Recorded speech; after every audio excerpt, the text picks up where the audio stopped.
Hey everybody, Mtn Grandma here. Today I want to share with you how you can make beautiful soap out of your used fryer grease. And we've got Thanksgiving coming up. A lot of people like fried turkeys. Don't pour out your grease. Save your used fryer grease. If you have a neighbor that's frying a turkey and you're not, ask for theirs, because you can make this beautiful soap out of it, and I'm going to show you how. First thing I want to point out is this vegetable oil. If you look at the side of the container, you're going to see it's actually soybean oil, and I used soybean oil in the soap calculator that you find online to come up with a good recipe that will make this beautiful soap that you see here. So let's go ahead and get started. All right, the first thing that we need to do is to clean this used fryer grease so that we've got a nice clean oil that doesn't have a lot of ingredients and, you know, extra. You don't want fried fish in your soap, just saying. It probably wouldn't even turn into soap at that point. So we're running this through a coffee filter to strain that out, and you can see it kind of does this at a low drip because it is kind of a thick oil. And then you can also see how dark it is. And I want to point out that once it has been cleaned, you'll notice that with the impurities removed, it's a much lighter colored oil. You could do that a couple times if you want to. I just did it once and it worked fine for me. So here's that. I also want to point out this is a 1 pound recipe for anybody who wants to have a smaller batch of soap. So this is a 1 pound. If you want a soap mold to be, you know, full and have a nice tall bar of soap, you're going to need to double this recipe. So here you see me measuring out my ingredients, which include shea butter, coconut oil, and our used fryer grease, which is soybean oil. And I'm weighing these out. I'm not going to melt them until I get my water and lye mixed together. And you're going to see me doing that here. So here I'm measuring out the water according to the recipe. And then the next thing that I'm going to be doing is measuring out separately my lye. And I want to share with you what happened to me when I did that. Please direct your eyes to the scale, the blue light shining on the scale. I'll try to put an arrow or something up there, but watch what happens here as I'm measuring out my lye. Do you see that? Do you see that it all of a sudden turned off? Yeah, so I guess moving forward, I'm going to be prepared with an extra container, because at this point I'm like, what do I do? Do I put it, like, what do I do? Do I put it back in the container? How am I going to do this? And I decided to get another little plastic container to pour that in and then measure it in, because I was pouring it straight from the container of lye, which was not real thin. Like, it would have been difficult to get it back in the container, and you know, lye is toxic. I didn't want to be handling it. So anyhow, I thought I would share this little faux pas that happened with me. I also want to point out, if you ever have to do this, make sure you get every last drop of the lye out of there. And also, like, when you're pouring the lye into the water, make sure there's no little lye flakes stuck to the side of the container or something, because obviously that's gonna, you know, impact your soap and stuff. So anyhow, we're back on track. I'm measuring out here, and how I do it is, you want to pour your lye into your water. Never your water into the lye. That's a bad thing. Don't do that. Do the lye into the water, and this is where it is going to emit some fumes. I mix it up here, and then I take it outside and sit it on my porch so that it can, you know, cool down out there. But that's what you're going to want to do next. All right, moving on. All right, I'm adding 1 teaspoon of sodium lactate into this cooled lye water. I'm going to stir this up. And now I've got both my oil and my lye water at about 115 degrees. So I can go ahead and start mixing them.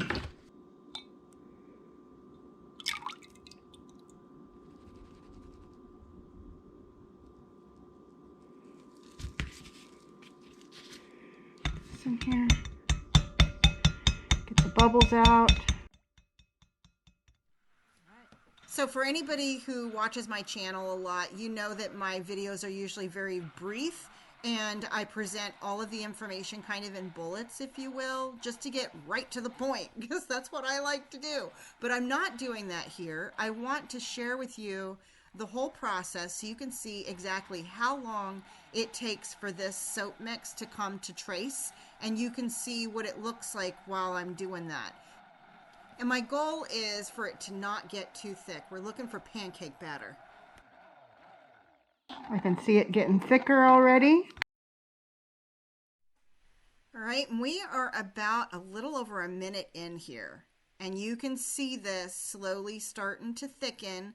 I also like the way that it looks. At this point, I'm assessing the blend for, does this look like a smooth, oil blend? How does it look like it's going to do? And so far it's looking good. So you'll notice it getting thick.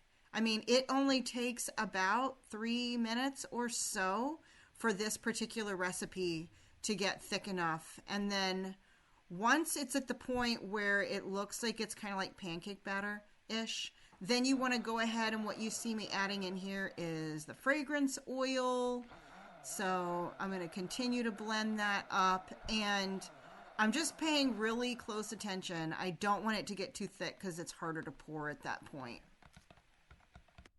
The fragrance that I added is apple. I did a blend of candied apple and Macintosh apple fragrance, and it smells amazing. So excited for this soap.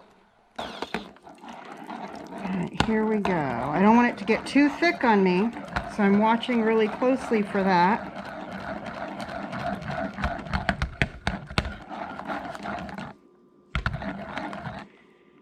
All right, you can see there, it's leaving a really good trace. Now I'm going to pour some of this into this pretty green color.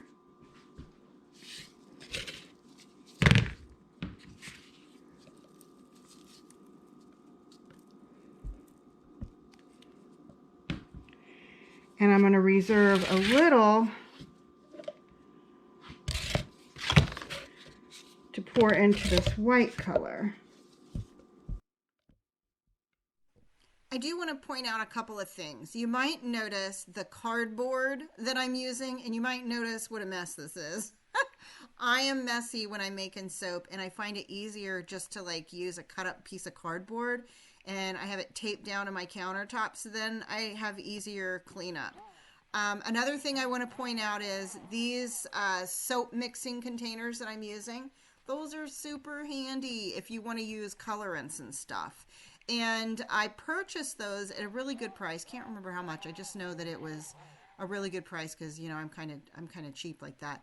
And I think it was wholesalesupplisplus.com. Could have been Brambleberry, but I think it was wholesalesupplisplus.com where I got those. And then when I'm mixing up the colorants, I also wanted to add that I used 1 tablespoon of sunflower oil.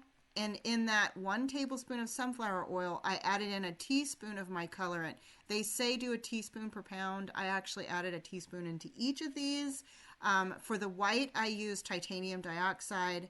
And for the green, I used 2 different mica colors. I had one that was like this aqua, and I put some yellow in there because I didn't think the green looked that green, said aqua. So. And then you'll see me here doing layers because that's my goal, is to try to mix layers in there. Another thing that I want to point out, when I was doing this, I tried to empty those containers as much as possible because it made cleanup better. You just gotta have a spatula, guys. You just have to have that for this soap making stuff. It just makes life so much easier. So I'm going layer by layer, starting with the green on the bottom, and then I did a layer of white, another layer of green, and kind of a white blend mixed in there. And that's what you see me doing here. Another thing I want to point out, do you see the soap mold that I'm using? It is a regular loaf soap mold sold by Crafter's Choice. Well, not Crafter's Choice, but wholesalesupplisplus.com. That is, Crafter's Choice is like their store brand.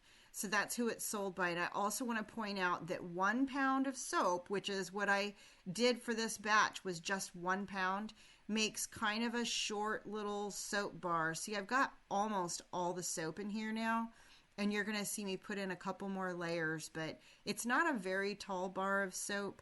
So for this soap mold, you really probably want to have like 2 pounds of soap. Then you'll have a nice high bar of soap. But I wanted to share a smaller batch of soap because sometimes you might want a smaller batch of soap, especially if it's one you're trying for the first time. You want to see if you like it or not.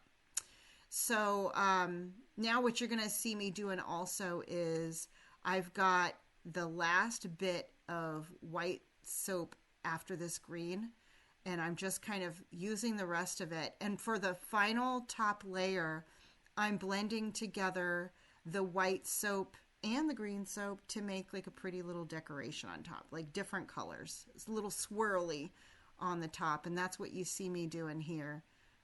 The way to decorate cold process soap is so fun. There's so many different little things you can do with, I know they use hangers and all kinds of stuff. So I'm still venturing out with all of the fun stuff you can do with decorating the cold process soap. You want to get your mechanics down first and then move on to this kind of stuff, but it really makes it fun for me to be able to do this. And I think the color choice that I used is really great for candied apple. It smells amazing. I wish we had smell-o-vision. So now you kind of see me trying to get the top of the bar, you know, with some sort of organized decoration of sorts on there. So trying to do that to get it pretty for when it sets. And then the last thing that you're going to see me doing is kind of picking it up and dropping it to make sure that I've gotten all of the bubbles out as much as possible. So that way, when my soap does harden, that it doesn't have little holes in it. And then I'm also spraying the top with alcohol, an alcohol spray. It's like 90% alcohol. That's what you want to use. You want to do that frequently for the first 90 minutes in particular to prevent it from getting that ashy look to it. And that's it. I wrap it up, set it somewhere warm, and I let it set up for 48 hours before I cut it. And then here you go. These are the final soaps. I'm so happy with them. I can't wait to use them. I hope you all enjoyed this recipe and this video. And go make some soap, folks. And look this is like at least 40% free because I used 40% of fryer grease. Here's the recipe. Feel free to write it down. If you have any questions, put them down in the comments below. Thanks again for watching. And until I see you next time, everybody, keep your joy, folks.